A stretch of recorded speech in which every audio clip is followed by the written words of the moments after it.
चलना हूँ समर्थ बाजार घूम के आज चलना कहीं जाबो जब होता दुनिया जाबो कहीं कुछ खावे अच्छा मैं का खावे बता पहले तो बाजार ले मैं चल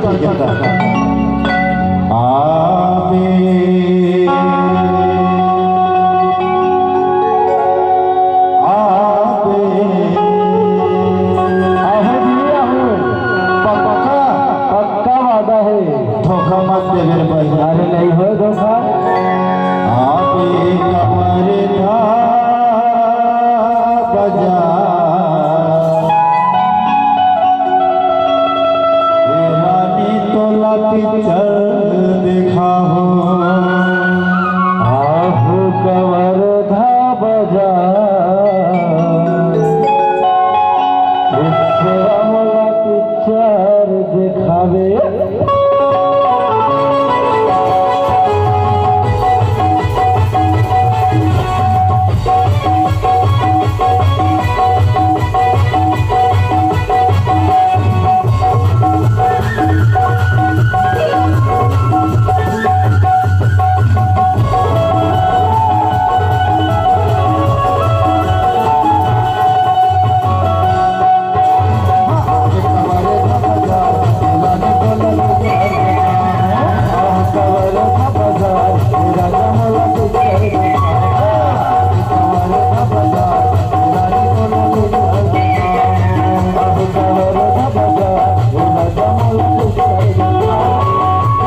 अरे मोला भूसावल वाले केला खाए शौक लगा थे।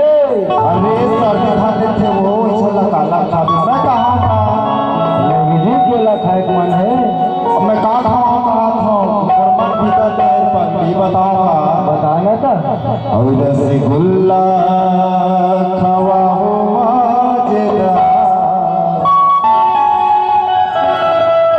रसगुल्ला खवा हो मजेदार ये वही तो लगो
जानता अब नहीं सहावे नहीं सहावे